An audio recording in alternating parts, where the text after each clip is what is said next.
What is up, everybody, and welcome to another episode of WLAT Productions.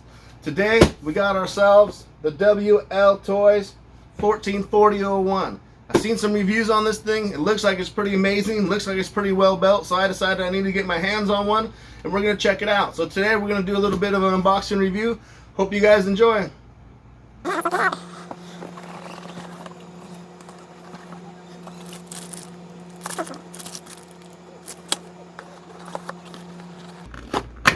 Instruction manual's got herself a little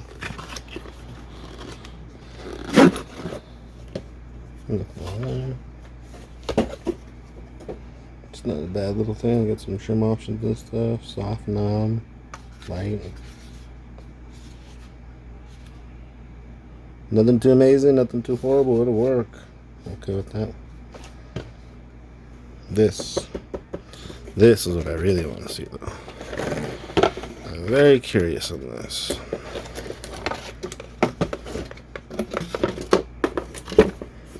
Nothing nice in there.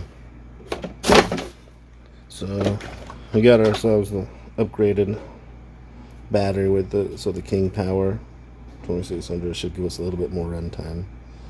We'll see. We'll see how it goes.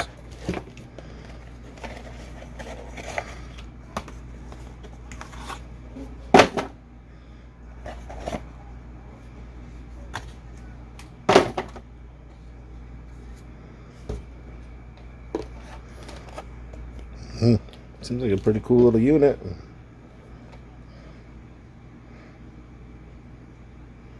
Yeah, that's pretty neat. All metal struts. Both them. Nice aluminum shocks. And oil filled and stuff, so I need to this one's a little bit stiff here.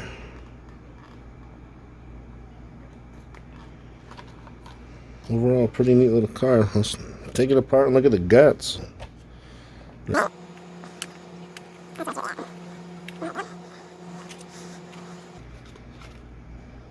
So, but I've seen these, you can actually buy them clear. Maybe I should get a clear one and paint it up. That'd be kind of cool. Get my own kind of little something on there, like the X-Max over there. Right? That's neat. I mean, other than that, it seems like a nice little unit. There's nothing too crazy about it. It's got a nice little brushless motor on it and stuff. It's got its own little stuff. The next thing to do, I suppose, is we're going to charge it, and then we'll do a little bit of a run on it and see what you guys think on it. My first impressions on it is really pretty nicely built. It's got full metal chassis on it and stuff. It's got a little bit of weight to her, that means. Metal, everything else. It's got good shocks. I mean, metal arms, and I mean, it's just, it seems like a pretty darn good vehicle. So I'm excited to charge this thing up and give it a test and see how exactly it performs and runs.